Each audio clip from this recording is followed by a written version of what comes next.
Khan on behalf of Faculty of Law, Muhammad Ali Johar University, Rampur. Once again, welcome to all the participants and honorable dignitaries to this final session of this 2 days webinar, international webinar on the topic National Education Policy 2020. As you all aware that we have successfully completed the morning session. So keeping the continuance, this is the final session of our 2 days webinar, in which now I would like to welcome one of the erudite guest speaker for the session, Dr. Shah Razik Khalid, sir, who is currently working as an associate professor in Department of Law, Sri Varshney College, Aligarh. He is an alumnus of Aligarh Muslim University and did LLM, Masters of Law, MBA, and has also earned his PhD in law. He earned various laurels and received plaudit for his excellent work in academia and also in the domain of legal education.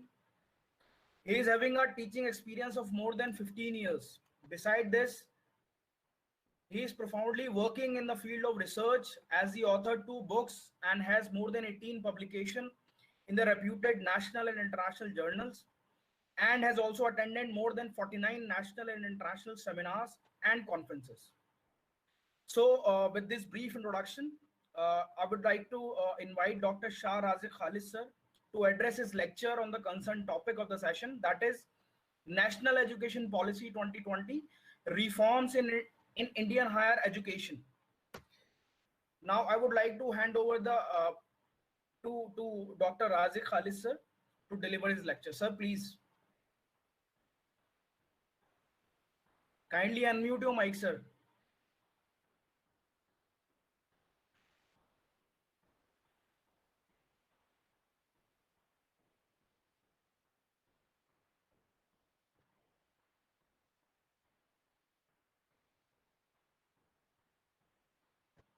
Sir, you are still inaudible, sir. Kindly unmute your mic, sir, please.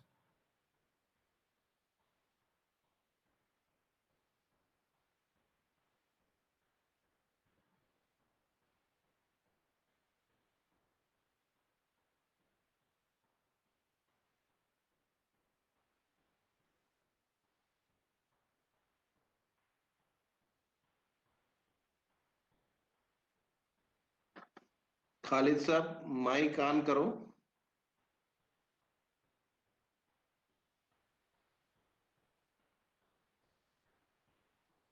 There may be my network problem, sir. Kindly unmute your mic, sir, please.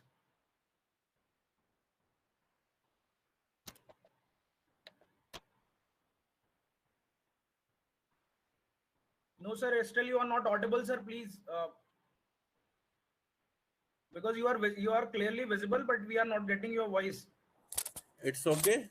Okay. Yes, Now, yes. now it's okay, Yes. sir. Actually, the network problem was there. Okay, sir. Please carry on, sir. Thank you so much, Dr. Rehan and Dr. Shaista and all of you at Johar University. Thank you so much for inviting me, and from my heart, I just want to thank you and wish you all a very better future for you and for your university.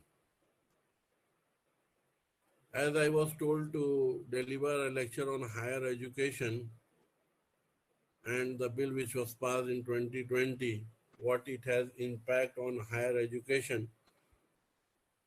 So, first of all, we must understand that it is a policy. It is not a binding force, but it is just a policy that the government has made to achieve what it wants to up till 2040. It is a policy that the government wants to achieve 2040. What level of education? For example, at primary level stage, the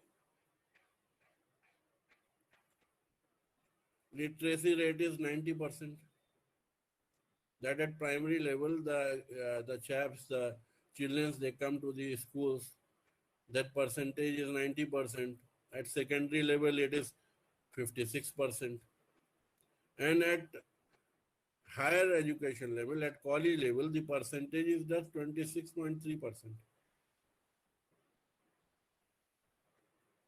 So it is very much worry for the government as well as for the intellects also, that how to improve, how to bring the students to the university, how to bring the students to the college.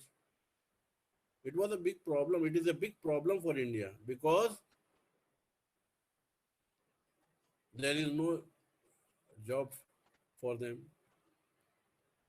So they don't want to. The students, they pass out from the school, they go to work.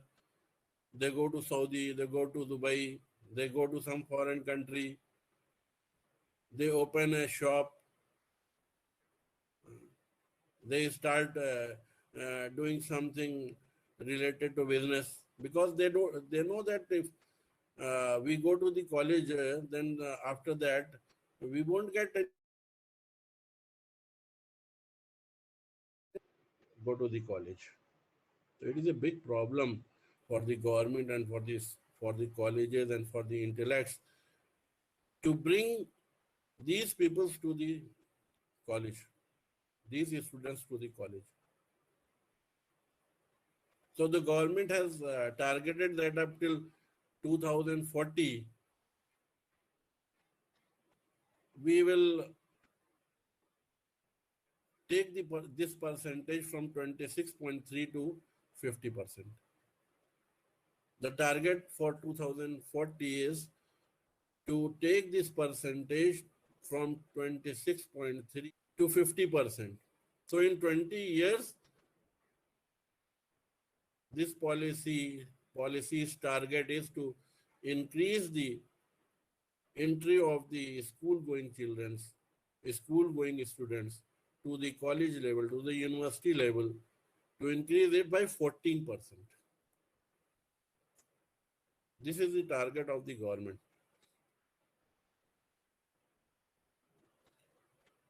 I have told that why these students, you must have seen 2-3 years back or 4 years back that in UP laptop has been distributed to students. Teachers were also posted on duty. What is this? Just to attract the students to go for studies, to go for education, to go to college, to go to the university. You have to do something. Otherwise, if I don't find future in going to the college, why I will go to the college? Why I will go to the university? If I will find some future for me, something better for me, something beneficial for me, then only I will go to the college or to the university. So lots in the past has been done by the governments, especially state governments, because it is a state subject. It is a state subject. So state government has done a lot of things before also to bring these students to the college level. Scholarships are given to students. Scholarships are given to the girls. Fees has been exempted for SC, ST, OBC at certain levels.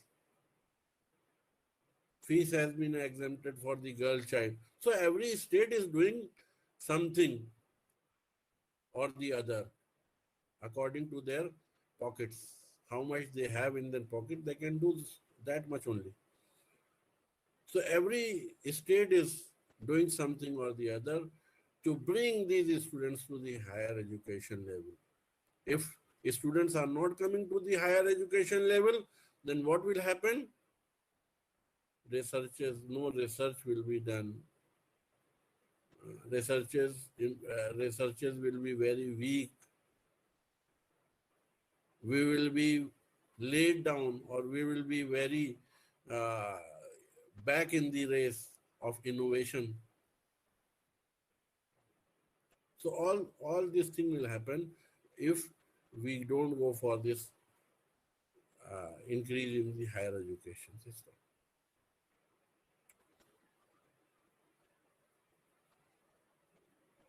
So this was the motto of the government, to analyze that what has to be done to increase, to improve the education system. We know that the first bill or the act which was first time passed by the parliament was in 1968. We thought that the parliament thought that certain policies has to be laid down and it has to be checked and it has to be followed by the government so that everybody get the education, because everybody has got right to education, to get educated. But the percentage shows that no, from 90 primary level to secondary level 56.3, and then to higher education level 26. Now the percentage is going, the graph is going downwards. So the first time it was thought by the government was in 1968. The government introduced or passed the bill. And later on in 1986, second time also, it was in 1986 that it was thought that certain improvements must be made. And many improvement has been made by the government, no doubt.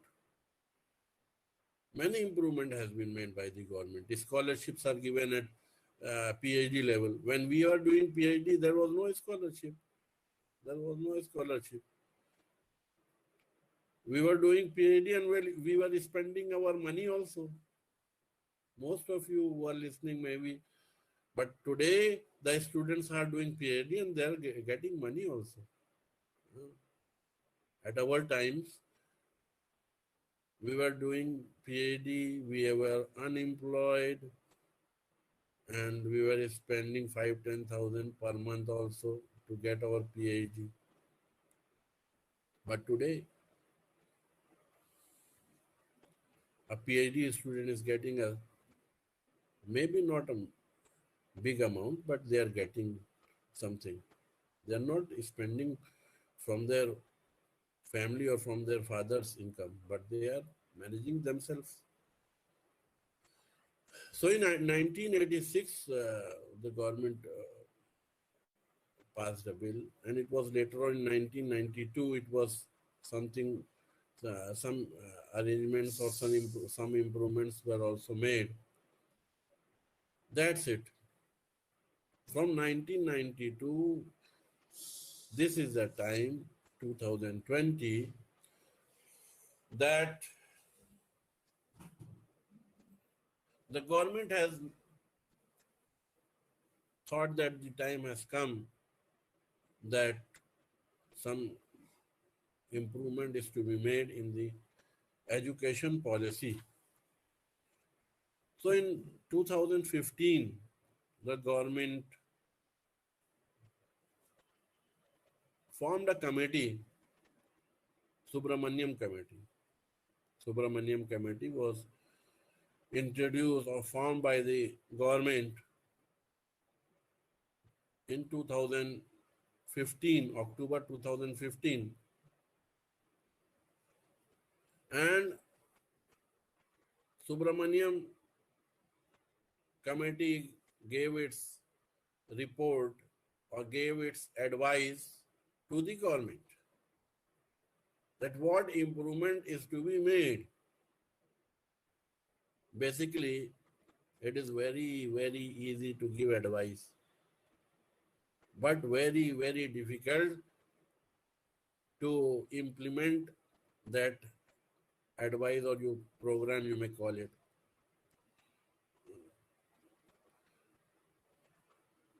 The government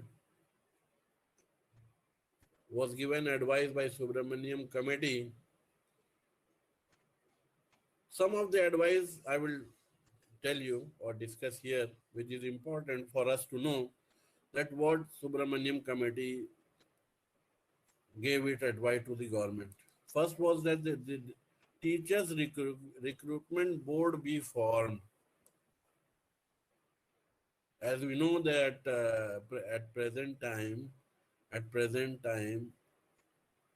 when we talk about the universities, then we know that the university itself appoints the teacher. If we go for appointment in Aligarh Muslim University or Jamia Millia University or Delhi University or BHU University, Banaras Hindu University, then what we see? We have to apply and the university appoints the teacher. So this Subramaniam committee has introduced that we must have teacher recruitment board should be separate. As in every state we have commissions, UP Higher Education Commission, Bihar Higher Education Commission, and Maharashtra Higher Education Commission, MP Higher Education Commission. So every state have got commissions who appoints the teachers on behalf of majority colleges, or you can call except minority college, every college who are financed by the state government, they are appointed by these commissions. So Subramaniam Committee has said that we must have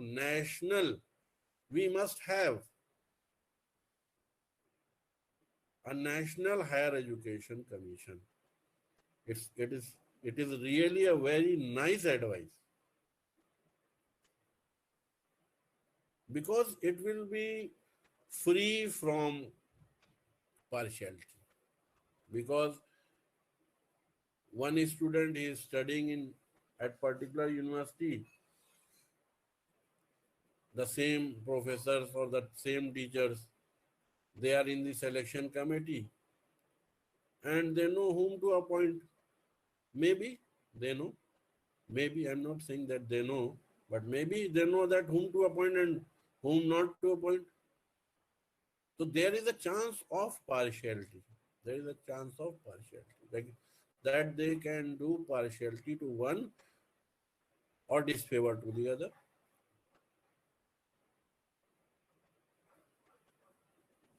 They can go for appointment of their choice according as per manipulations. So Subramaniam Committee has advised that we must have National Higher Education Commission, which is really very important. For example, if you want a teacher for BHU, you apply for National Higher Education Commission. You go and appear before them, give exams, give interview, and from there, if they appoint you, they can send to the university, to Aligarh Muslim University or to BHU or to any central university of their choice. So this is a very good advice by Subramaniam Committee that we must have a higher education, National Higher Education Commission. Already we have a State Higher Education Commission, but we must have National Higher Education Commission. So it will be, we think that it will be very beneficial for us and less partiality would be done. So it is a very nice recommendation by this committee. And second is that the education system of within India must be controlled by the central government. there must be some agency to control the whole education system. We could see that there were, of course, it was controlled by the government, but there were so many agencies. Majority of the work was controlled by UGC, University Grants Commission. But here, Subramaniam Saab, he has recommended that UGC must be dissolved. UGC must be dissolved. And all the work of the UGC must be taken or done by National Higher Education Commission. So there were several agencies to control the education system of India. But the committee has recommended that there should be control over them, but there should be not very much separation of this thing powers, but the whole powers must resolve within National Education Commission. So more power must be given to National Education Commission to govern the universities or the colleges within India properly. And they have left out, recommendation is there that except Bar Council of India for legal education and MCI, Medical Council of India for medical education, most of them except these two must be free from National Higher Education Commission. Otherwise, all others must follow or must be controlled by National Education Commission. Or you can say except law and medical, everything should be controlled by National Higher Education Commission of India, which is the recommendation given by the Subramaniam Committee. Third recommendation which has been given by Subramanian Committee is that after every 10 years, the teachers must be assessed. Very nice thing. After every 10 years, the teachers must be assessed what they have done, how they are teaching, the students' report, the principal's report or the dean chairman's report, what is the performance of the teacher. It has, everything should be taken account. That whether he should continue further or he has to be shown the door. That please. This is very essential, especially if somebody is teaching in government or the government colleges or government university. Once we get the service, we think that now 30 years we have to enjoy. Nobody is going to ask what you have done, what you are doing. Once you are appointed, you are champion. Whatever like, just do it. This is a misconception that the teachers they take to their mind and then they don't study or they don't attend seminars, they don't write books, and slowly the teaching system or the education system goes to the hell. So the Subramanian Committee has recommended that after every 10 years, teachers must be assessed. This is very nice thing. Yes, they must be assessed that whether they are doing their job properly or not. The government must know. Government is giving so much of this thing salary to every teacher. It is spending lakhs of rupees to the teacher for every month. or in 2 months, and what they are getting. So they must be assessed. It is very nice, this thing, idea from the Subramaniam Committee. And next recommendation which has been made by Subramaniam Committee is that the percentage system should be removed and the grade and percentile system should be implemented. The percentage system should be removed because it puts pressure on the students. If I've got 65% and somebody else has got 68%, then I am ashamed of him that he has got 68%. Maybe I am better than him. Maybe. So to make thing easy, simple, it has recommended that the percentile system must be introduced. That means that the grade system and the percentile system should be introduced, not the percentage system. And for the secondary level education or below that, it has recommended that teachers having 4 years B.Ed course, if they have done 4 years B.Ed course, then only they should teach to the secondary or below secondary level students. So, and finally, semester system should be there. I am discussing about some of the prominent recommendations which has been given by Subramaniam Committee. And the final is semester system should be introduced. Yes, maybe the semester system is useful or not, but I personally think that semester system is not very useful.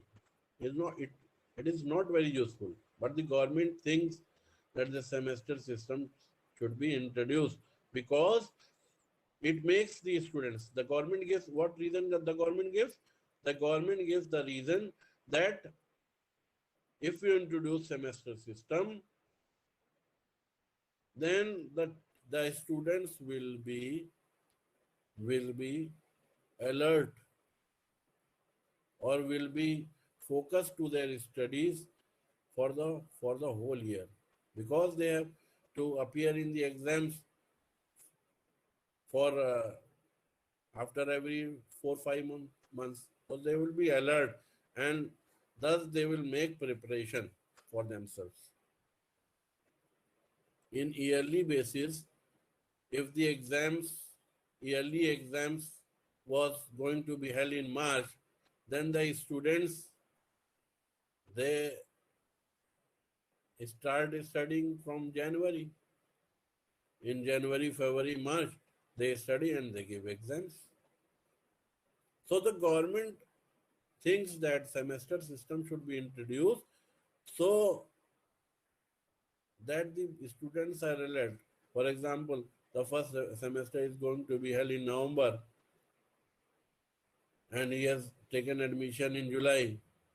So he will study in August, September, October. He will study because he has to give first semester exam in November. So he will study. Of course, the government thinks right that this should be this. And after first semester, after December, second exam, April, second semester exam, April, May. So he has to study in February, March. So government is thinking this way, but what I think that it is very, very unuseful for the teachers. Maybe it is useful for the students. Maybe. But it is very, very unuseful for the teachers. Because 2 months or 1.5 months they teach, then they tell the students that you prepare for your exams.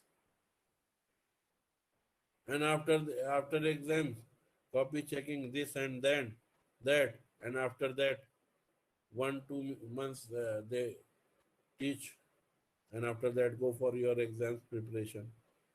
They will go for exam preparation, then summer vacation and this and that, and admission and this. So they only teach for 3-4 months in a year, which makes them monotonous.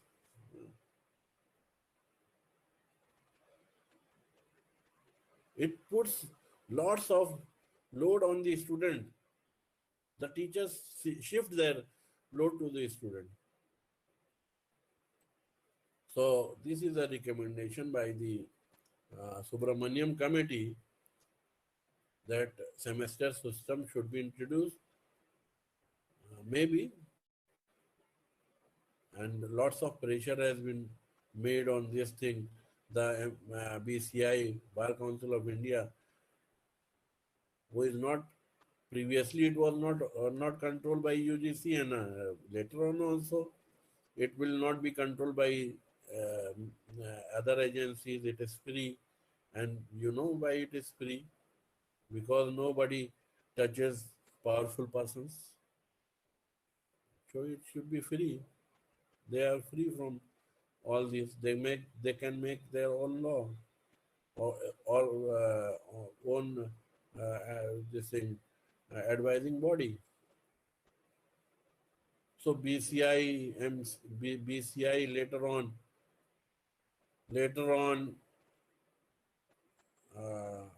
has made this thing recommendation that semester system should be introduced. So here also Subramaniam Committee has advised that the semester system should be introduced in every degree college, in every university, and it should be followed. So it will make the education system simple and effective. But sorry, I am not a supporter of this semester system, because after one month, 1.5 months, there is exam, then copy check, and then this and that, then 1.5 teaching, and then after that this and that. So every time you are free. So it is not good for the teacher. It puts lot of burden on the students. Maybe it is better for the students, but so later on the government appointed a committee, Kasturi Rangan committee. Kasturi Rangan Saab, he was the chairman of the ISRO. Committee was formed in 2016, June 2016. And Kasturi Rangan committee was advised by the government that you have to submit your report within 6 weeks. Within 6 weeks' time, you have to submit your report to the government. But it took Kasturi Rangan committee 23 weeks to submit its report. 23 weeks. They took 23 weeks to submit their report.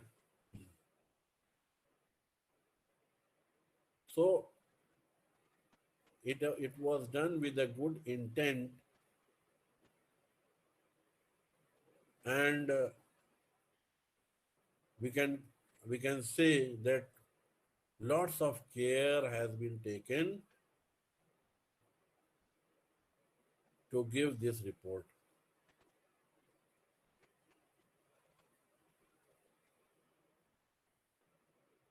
So in 2 months' time,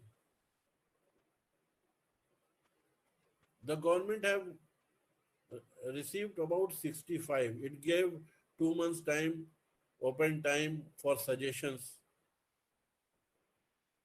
65,000 suggestions was received by the government. 65,000 suggestions. And during its tenure, Kasturi Rangan Committee's tenure, 2 lakh suggestions were taken upon by the government. 2 lakh suggestions. And these suggestions came from premier persons. So this committee did a very nice job, and it submitted its report to the government within 23 weeks time. And in Kasturi Rangan Committee report, most of the recommendation which was given by Subramanian Sahab, it was okayed by Kasturi Rangan Committee that there should be a national what you call higher education commission should be there. National Higher Education Commission should be there. Teachers must be assessed. The government must have control over all the institutions, colleges and universities. The government must have control over it. And for secondary level, below secondary level teachers, 4 years B.Ed education should be made mandatory, and grade percentile system should be introduced, semester system should be introduced. So all these things was accepted by the Kasturi Rangan Committee, or you can say it was also recommended by the Kasturi Rangan Committee. But apart from it, the Kasturi Rangan Committee has recommended for the permission of foreign university in India. Kasturi Rangan Committee has recommended that the foreign universities, they must come to India, and they can open their centers within the boundary of India, so that our students have not to go to US or Britain or something like New Zealand, Australia. Now they are also going to Germany, Italy, and this and that. So this is very nice that the foreign university must be given permission to open their centers within the boundary of India. This is very nice. But this was sought by the Manmohan Singh government also, that the foreign university must open their centers within the boundary of India. And Manmohan Singh, the problem was Manmohan Singh was playing safe, and Dr. Manmohan Singh, he recommended that if the foreign university centers are to be opened in India, then the university who is going to open its centers within the boundary of India, it has to submit a security amount of 50 crore rupees. So the most of the university, they were not interested to make centers within the boundary of India. Why? Because some security was put up before them. But this Kasturi Rangan Committee recommendation has recommended that the foreign universities can open their centers within the boundary of India, and they have not to give any kind of security money. They have not to keep any kind of security money for that. And the big thing is that when the Congress government took up this issue with security money, then the BJP government were opposing it. That this should not be done. This is very bad for the country. it will put the education system in the hands of foreigners. These all things were said by this government who was not in power at that time.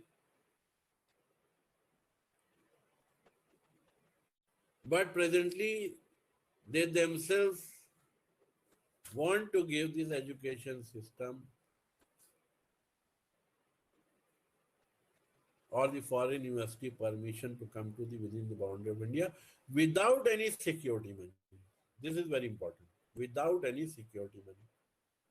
If I have taken admission in some foreign university's campus and it leaves in India, it goes back, leaving its infrastructure back, then where I will find my money? So some kind of security must be there. If government gives permissions to foreign universities, some kind of security must be there that if I lose something, I can get compensation within the boundary of India.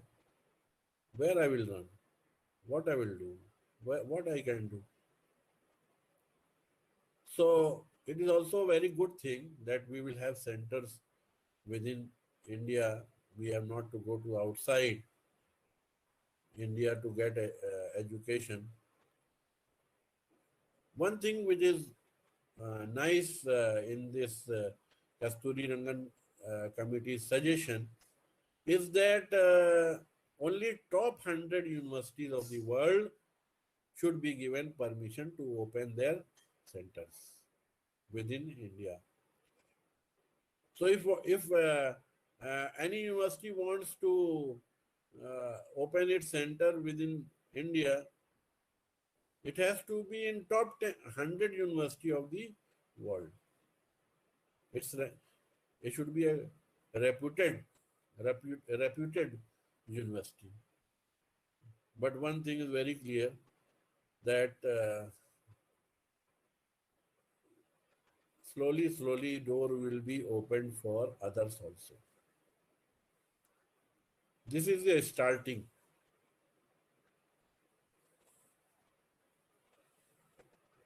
This is a starting. So I have told that most of the suggestions which was given by Subramaniam committee was accepted, or what was recommended by the Kasturi Rangan committee also, except few others which we are discussing. That first is that foreign universities are invited or given permission to put up their centers within the boundary of India without any security money to be deposited to the government. Fine, it will be good.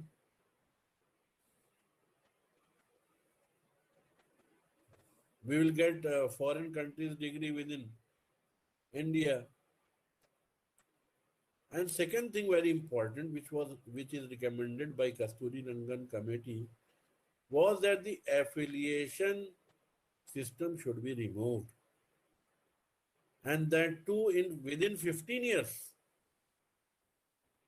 Within 15 years, the affiliation system should be removed. You know that most of the colleges, they are affiliated with different universities. The government takes the responsibility up till secondary level. After that, the government says that yes, you go to the university, you study there, whatever facility the university or the government can provide through the university, you will get. But you go to the university, and the student, they go to the university or the college, to the college. So these colleges are affiliated to some university. This is very difficult thing. This recommendation of Kasturi Rangan will make a lot of complication and problem. I think so. If it is not very clearly remarked by the government, then it will make a lot of progress that within 15 years, the affiliation system must be removed. What does it mean? That if I am teaching in a college which is affiliated to Agra University, then what it is saying, that the affiliation should be removed, that I should get myself de-affiliated to Agra University. That means that you establish yourself, you work yourself, you should be independent. And later on the government will say that financial matter also you manage yourself. This is the way to get rid of financing the colleges. This is not a very good sign.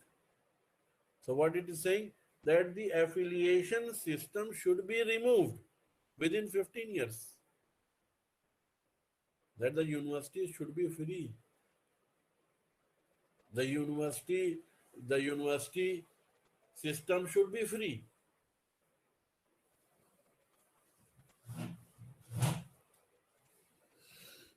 It should not hold the burden of the colleges.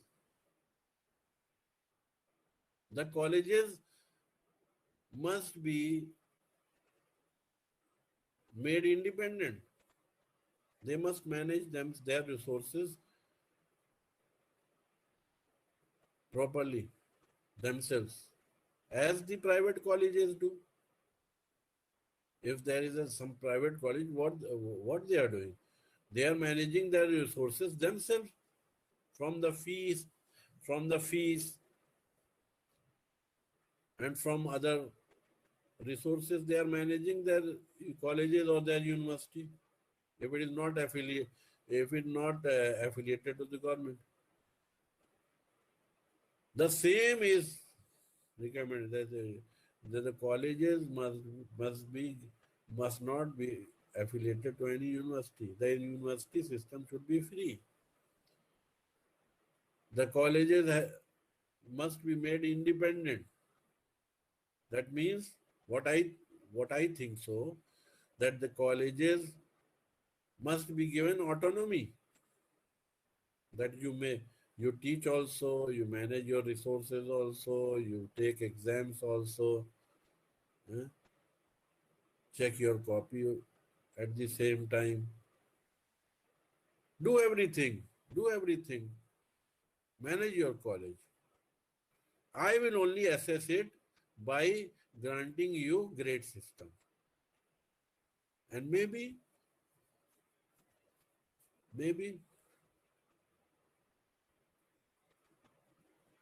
it increases the government's it make a competition within the colleges. But what I think so, that affiliation system puts a lot of pressure on university, but it is not very bad. It is good. What we have to do is to make more universities.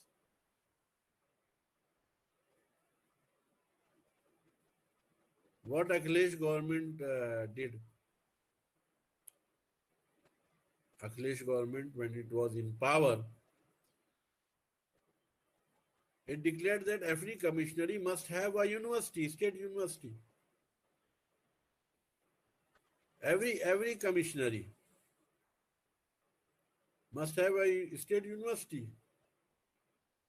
And you can see that the benefit is being given. Aligarh has been given land and 100 acre by this government. 100 crore grant has been given to the university, which is to be made at Aligarh, because previously most of the colleges of the Aligarh, they were affiliated to Agra University, but due to this scheme, One university is already passed by the this government, and 100 crore of budget is also given to them. Then it will share the load of Agra University. It will make the work of the Agra University less. But a university must be there to control the colleges.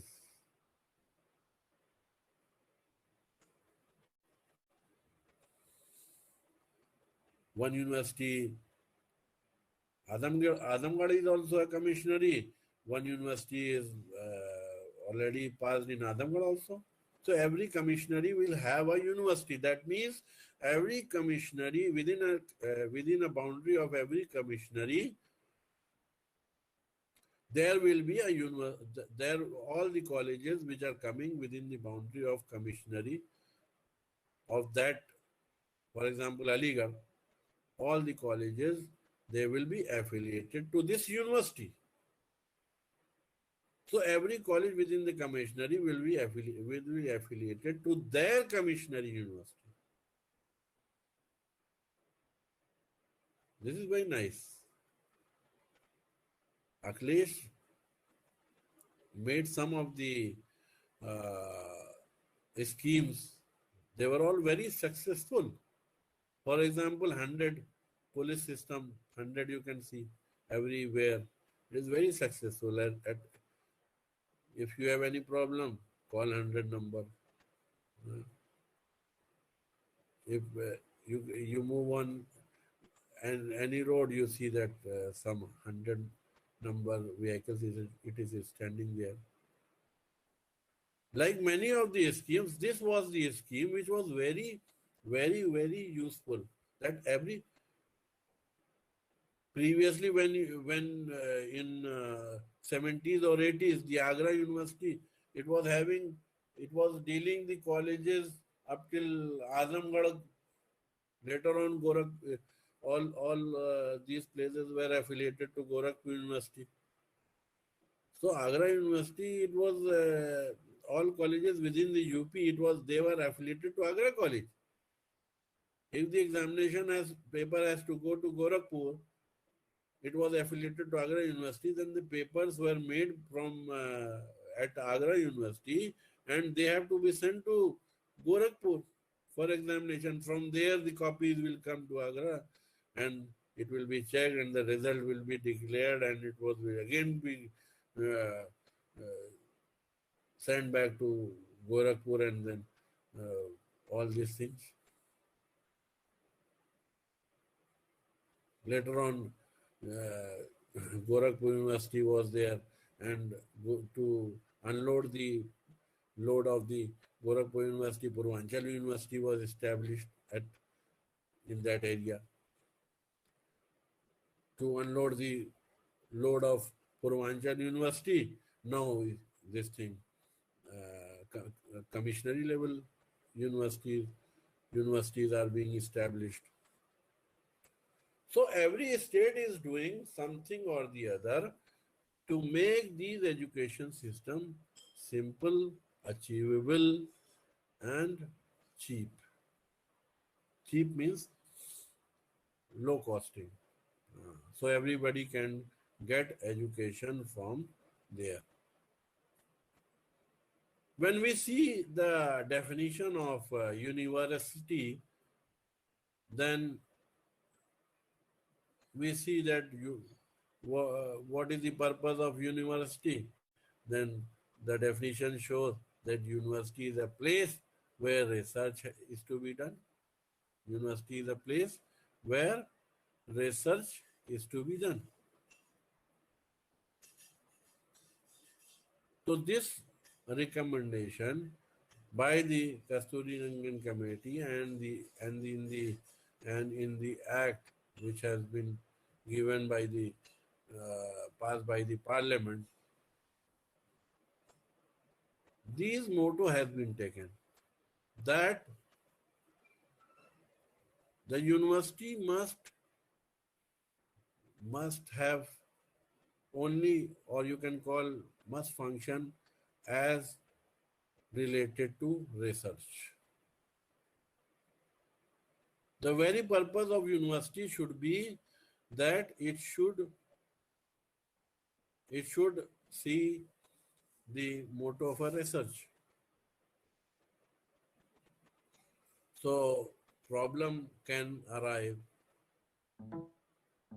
later on that in university the very purpose is this thing research or and something else. Thing which this Kasturi Rangan committee and it has been passed by the parliament that the system of education in the related to higher education level will be that if you go to a college for admission in graduation, you have to tell that which kind of graduation. That means the graduation at the university level or the college level will be for 3 years or 4 years. It will depend on you. And one thing which has been made very, which has to be appreciated, is that if you do first year, second year, third year graduation, if you have done first year and second year, you left. Many of the students, we often see that they take admission in graduation or any class in the university or colleges. They leave after 1 year or after 2 years because of some problem, maybe financial, maybe anything else, maybe sickness, maybe family problem. They are not able to complete their graduation. So it is very nice on the part of government that right now 2 things has been given, that if you leave after 1 year graduation, then you will get a letter, a certificate. And if you left after second year, you will get a diploma certificate. And if you do 3 years BA course or BSc course or first of all, here there will be no stream now. There will be no stream now. But if you do this graduation, if you completed with any stream, if you have completed the graduation, 3rd year, then you will get graduate certificate. And if you go for the 4th year, then you will get graduate with research. This is very nice. Graduate with research. That means that you have made up your mind to do research. Or you have made up your mind to go for higher education, for MA, for MSc, for MCom. So you are doing this thing. 4 years graduation. So this is very nice that the government has said that you can join at any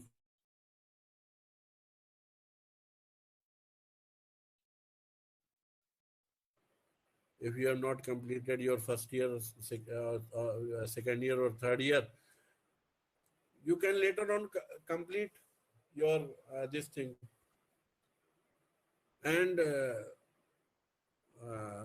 last few things which I want to add, that very nice thing is that if you go for PG, then if you have completed your graduation in research, then you have to do PG for 1 year. And if you have not done, if you have done simply graduation of 3 years, you have to go for PG course for 2 years. This is very nice. MPhil has been removed. There will be no MPhil now. And PhD will be for 4 years. You have to go for PhD for 4 years. So these are the few guidelines or the provisions which has been passed by these act which is very useful for us, for the students who are coming are in a queue to their completing their education, and for the government to achieve the goal which it has set up to achieve in 2040. Thank you. Thank you so much. Thank you, sir, for your enlightening presentation. It has opened various facets of National Education Policy 2020 reforms in Indian higher education. Now it's time for question and answer session. With your kind permission, sir, can we take a few questions from the audience? Yeah, please. The first question is from my side only, sir. Okay. Sir, my question is, why not a recruitment agency just like UPSC is a feasible solution to avoid nepotism and favoritism by providing free and fair competitive platform to all equally? This is very interesting question, and I also told in my lecture that yes, if you are studying in certain university, then the university professors, they will appoint you, and lot of complaint it comes to the knowledge of students and that before time they decide that whom to appoint and whom to not to appoint. So yes, it has been recommended, and the government has also in its this act, it has passed in the parliament that this thing, National Higher Education Commission, will be established. So all the universities, central university or state this thing, higher education is there, state higher education is there to control the colleges, to appoint the teachers to the colleges. The central university's teacher will also be appointed by National Higher Education Commission if the government implements it.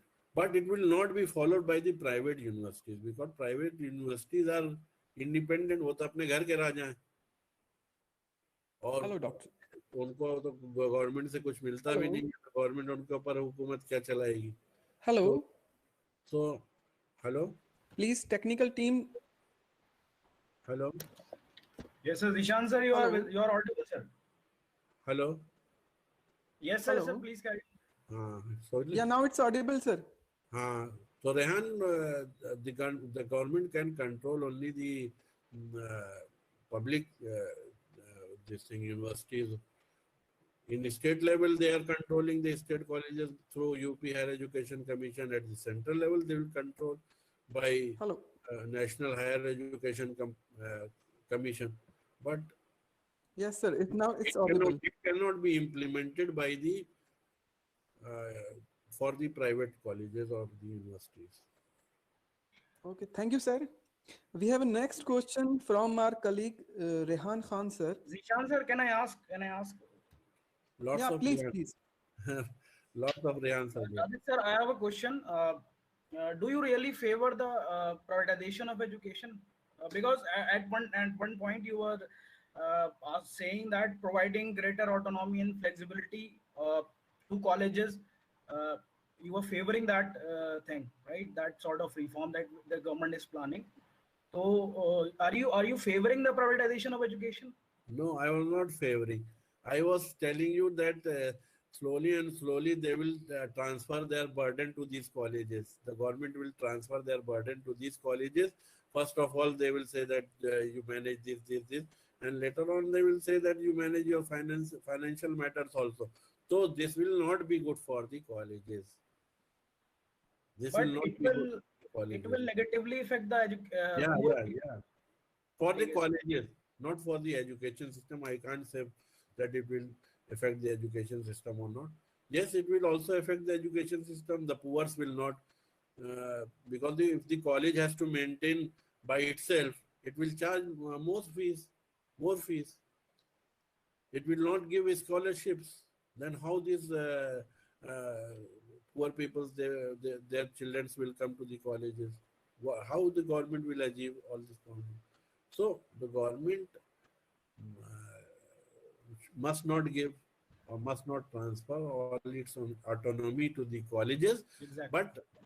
But one thing which I told you must have not listened it properly, that university system must be there. Okay. And the policy of Akhilesh Singh's government that every commissionary must have a university was the best policy. That university system will also be there. All the colleges will be covered by the government also, and it will be a very, very less load will be on the university. Okay, sir. Sir, there is also one question also. If you allow me to. Yeah, sure. At one point, you are telling that allowing the foreign centers to open in India, but it will. Don't you think it will increase the competition for the domestic institutions that they are working? Because it will be a sort of privatization, which will make education expensive, and it will ultimately affect the poor people. So this is the motto of the government. The government has to slowly. What they are doing? They are trying to make it. They are trying to make it to state capitalism. I mean, they are moving the education system to state capitalism, I guess, as far as I have understood. No, you are right. They are moving toward privatization. Exactly. They are moving towards the privatizations, but slowly. Because if they do everything right now, then lots of agitations and this thing that. So slowly, they are not in the degree colleges. The posts are vacant. They are not filling. They are saying that you make arrangement and you keep teachers. So slowly they are decreasing the post, and slowly everything will happen. The foreign university has come, and with that competition will be within India, and within India only the industrialists, they will open the colleges or the university. Only then they can compete with them, with foreign universities, and the poor people, they will be left behind. They will be left behind. Okay, sir. Thank you, sir. Thank you. Thank you so much, sir. With this, now I would like to request my colleague, Mr. Rehan Khan, sir, to please present a virtual certificate of appreciation to Dr. Shah Razik Khalid, sir, for his beautiful lecture today. Thank you, Zishan sir, for inviting me.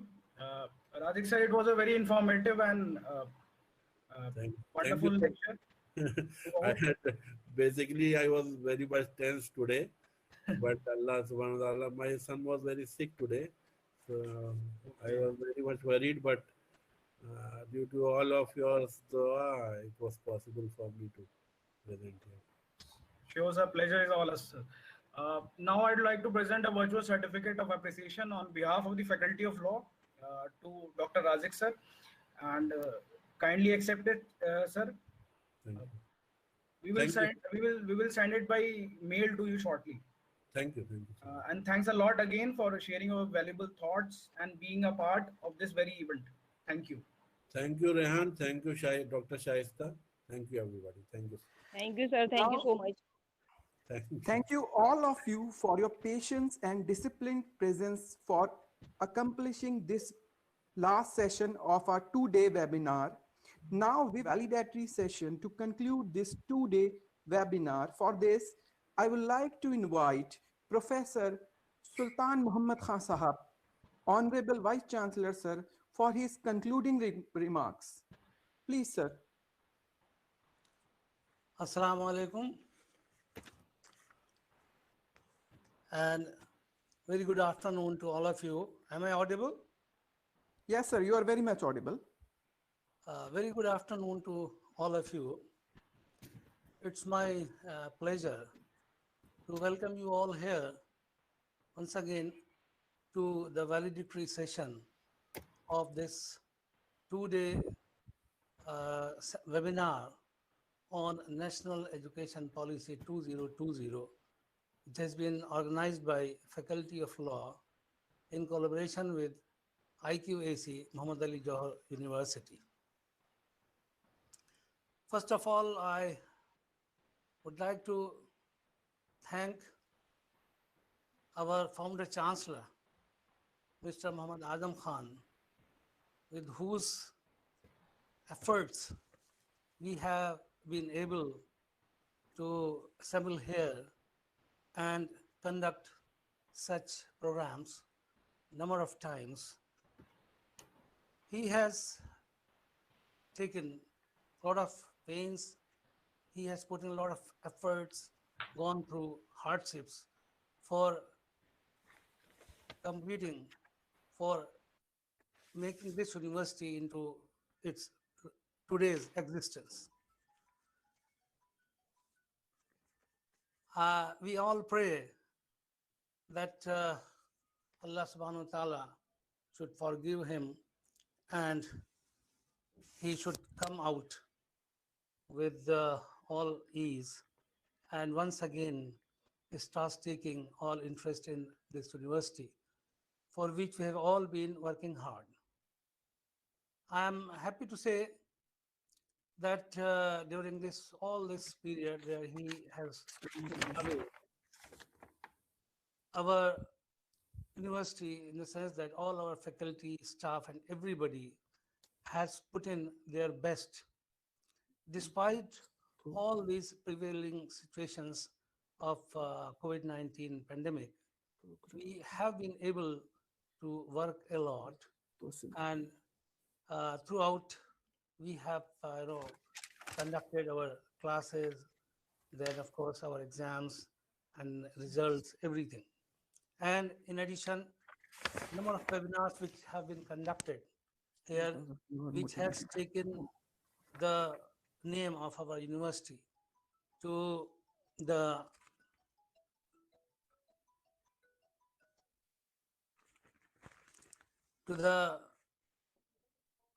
every place across the country and then abroad also.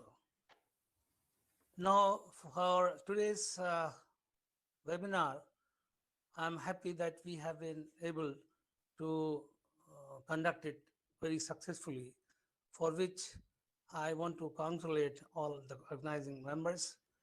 And I'm very thankful to our speakers, in particular Professor Shakil Ahmed Samdani, and then of course Professor Dr. Nusrat Parveen, Dr. Muhammad Rauf, Dr. Shah Razik Khalid, and I'm really thankful to them that they have accepted our invitation and then have graced this occasion with their very valuable presentations. I'm also happy and want to congratulate the organizers, particularly our convener, Dr. Shaista Nasreen, our IQAC coordinator, Dr. Rajesh Yadav, and of course our administrative officer, Mr. Akbar Masood, then our technical team and the team conducting this program, that is Mr. Saddam Hussain, Mr. Rehan Khan, Mr. Imran Hashmi, Mr. Ishan Khan, and all others who have taken interest in conducting this program and making this program very successful. Now, I'm happy that all the speakers have explained the various features, or let's say main features of new education policy NEP 2020 in a very good manner and in a simplified manner. And I hope that all the participants must have achieved a lot from all these presentations from our eminent speakers. Now, still, it has to be understood a lot. A lot has to be understood, no doubt. And then comes the question of implementation. Because no doubt the policies are made and they all have very good features. This policy also has overcome a number of drawbacks of the previous policies of the education system. But then it depends in what way or in what effective manner we are in a position to implement them. Now, this responsibility rests on all of us to understand the policies and then to implement them properly. For this very purpose, such type of seminars, such type of webinars are being arranged. And I'm sure that this webinar will be very useful and effective from this point of view. So with these few words, I once again thank all the dignitaries or the eminent speakers who have graced this occasion by their valuable suggestions, valuable discussions, and congratulate all the organizers for conducting this program very successfully. Thank you very much. Thank you so much, sir. It is because of your motivation and support that this program is possible. Now, I would like to call Mr. Akbar Masood sir, Administrative Officer of MAJU, for his concluding remarks.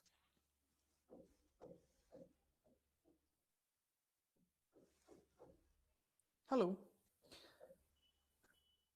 Now, I would like to call Mr. Akbar Masood sir, Administrative Officer of MAJU, for his concluding remarks.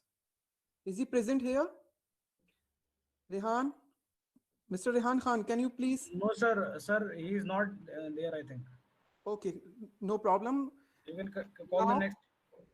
I am calling the next. Now, I would like to invite Dr. Rajesh Yadav, sir, Director IQAC, for his concluding remarks. Yes, sir. Yes, sir. No. Rajesh, sir, are you? Hello. Now, Yeah. it's again, I'm calling Dr. Rajesh Yadav, sir, Director IQAC, for his concluding remarks. लो रखो मैं बोलूंगी अब लो रख लो Nishan sir is not here, I think.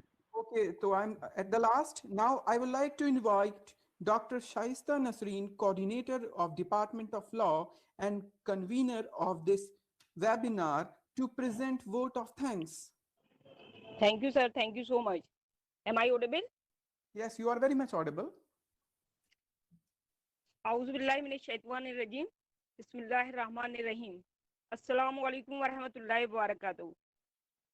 A warm and graceful afternoon to our most valued Honorable Chief Guest Sultan Muhammad Khan, Vice Chancellor Muhammad Ali Johar University, Rampur, Guest of Honor Professor Shakil Samdani Sir, Dean, Faculty of Law, AMU Aligarh, and eminent and distinguished other speakers, Professor Nuzhat Parveen Ma'am, Jamia Millia Islamia, New Delhi, Dr. Rauf, Faculty of the Law, Maldives, and Shahrazik Sir, Faculty of Law, Shri Vaishnav College, Aligarh, and respective administrative officer, IQAC, directors, deans, coordinators, faculties, and my colleagues, friends, and dear students and participants. Every function should end with great vote of thanks. The best and the beautiful things in the world cannot be seen or even touched. They must be felt by heart. Thank you is one of the such prayer amongst them. It is my privilege to propose a vote of thanks speech and acknowledge the contribution of those who work really hard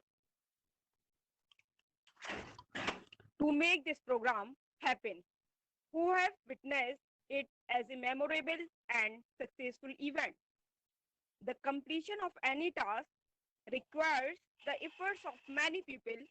This is not an exception.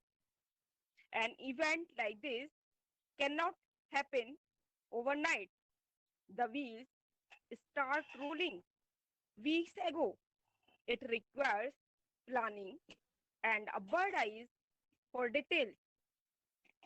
I have been fortunate enough to be backed by a team of very proactive and dedicated staff of our institution who are well versed in their job. I am short of words for their involvement and the witnesses to take on the completion of the task beyond their comfort zone.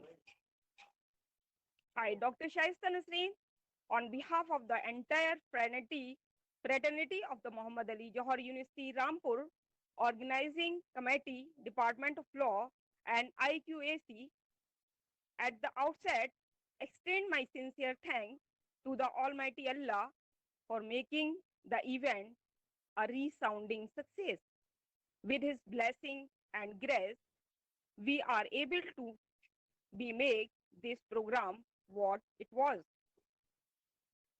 Today, my words are not enough to express the gratitude to the founder and the chancellor of Muhammad Ali Johar University, Rampur, Janab Muhammad Azam Khan Sahab sir, who has provided us this platform. This university is the product of his mission and vision. It is a beautiful fruit of his endless and untiring efforts and sacrifice. His personality does not require any introduction. Despite of that, I make an attempt to do so by quoting these couplets for his personality. जरा सी देर के लिए जो अब्र मुझ पर आ गया, जरा सी देर के लिए जो अब्र मुझ पर आ गया, उधर ये शोर हुआ, आफताब ढल गया. जरा सी देर के लिए जो अब्र मुझ पर आ गया, उधर ये शोर हुआ, आफताब ढल गया. सूरज हूँ जिंदगी की रमक छो जाऊंगा, सूरज हूँ जिंदगी की रमक छो जाऊंगा, डूब भी गया तो शफक छो जाऊंगा. सूरज हूँ जिंदगी की रमक छो जाऊंगा, डूब भी गया तो शफक छो जाऊंगा. तारीख में की जाएगी हिफाजत मेरी, तारीख में की जाएगी हिफाजत मेरी, मैं सहीफा हूँ कोई रोज का अखबार नहीं. तारीख में की जाएगी हिफाजत मेरी, मैं सहीफा हूँ कोई रोज का अखबार नहीं. Nowadays, he is in a troubled waters. We felt his absence very much in all the programs conducted in Muhammad Ali Johar University since last few months. I pray to Almighty Allah to overcome his difficulties and release him and his family very soon. बुलबुलो गम न करो, आज गम की रात है. बुलबुलो गम न करो, आज गम की रात है. फिर वही दिन आएंगे, 2-4 दिन की बात है. बुलबुलो गम न करो, आज गम की रात है. फिर वही दिन आएंगे, 2-4 दिन की बात है. I do hope he and his family shall be with us very soon. I request to all the participants to pray for him, and may Almighty Allah grant your prayer in the highest heaven. बुझते हुए चिराग फरोजा करेंगे हम, बुझते हुए चिराग फरोजा करेंगे हम, तुम आओगे तो जश्न चिरागा करेंगे हम. बुझते हुए चिराग फरोजा करेंगे हम, तुम आओगे तो जश्न चिरागा करेंगे हम. A special mention and heartiest gratitude to our distinguished Honorable Vice Chancellor Sir for being catalyst that stimulate us to do our best and standing as a pillar of strength and continuously supporting and motivating us. I express my thanks to our administrative officer, Janab Akbar Masood sir, for his advice and continuous support. I also would like to acknowledge our gratitude to IQAC coordinator for his encouragement, support, and cooperation. I may like to express my sincere thanks to our guest of honor, Professor Shakil Samdani sir, for giving an excellent coverage to the topic National Education Policy 2020 and accepting our invitation and take out time from his busy schedule. I must mention our deep sense of appreciation for Professor Nuzhat Parveen ma'am for her excellent explanation of her topic or being part of our program. I also express my heartiest gratitude to Dr. Rauf, Assistant Professor, Muhammad Ali Johar University, for his excellent explanation of his topic and accepting our second invitation. I also express my gratitude to Shah Razik Sir Khalid for his special presence with us and giving us a valuable and informative and enlightening lecture. I actually, from the core of my heart, I thankful to Sir, despite of his busyness and sickness of his son, he has given us time, a valuable time. I also extend my heartiest thanks to all the members of organizing committee, Mr. Zishan Khan sir, Mohammad Imran Hashmi, Rehan sir, Sayyid Mohammad Saim sir, Haider Yar Khan sir, Saddam Hussain and Sabia ma'am for his hard work and his coordination and continuous support in conducting this program.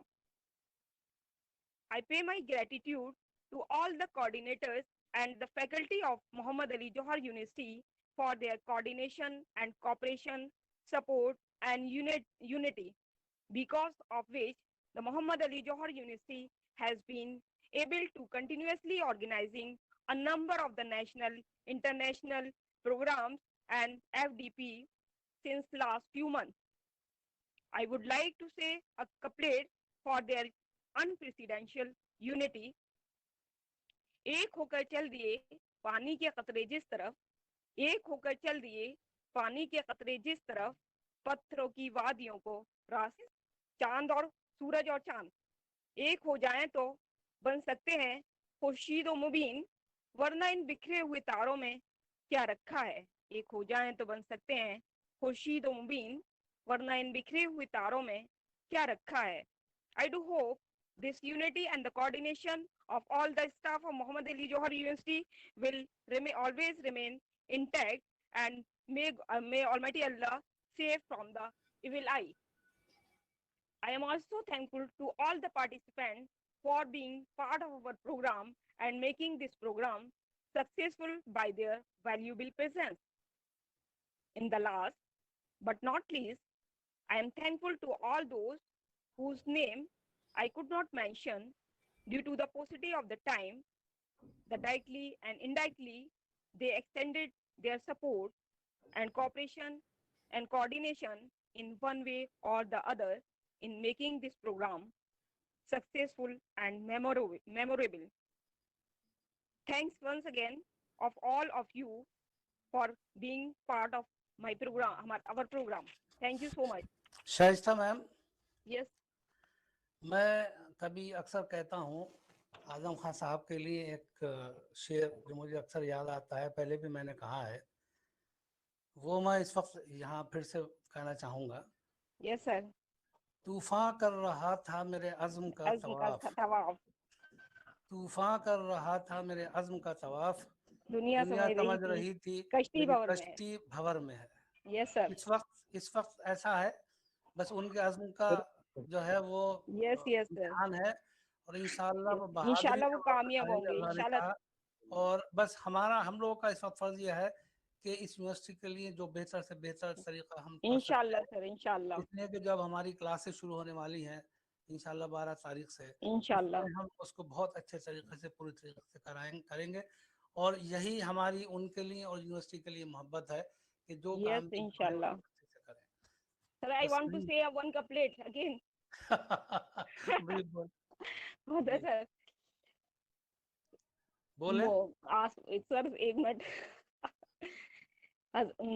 तुझे मालूम है कभी बातिल से न घबराया ए आसमां, कभी बातिल से न घबराया ए आसमां, तुझे मालूम है कि हम कितने इम्तिहान से गुजरे हैं।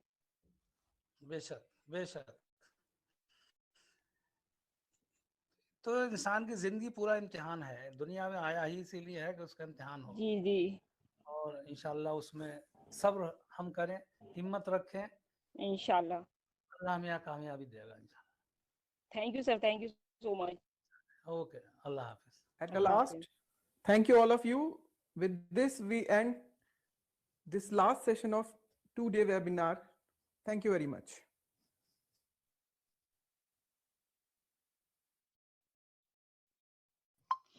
Thank you, Shaista ma'am. Thank you.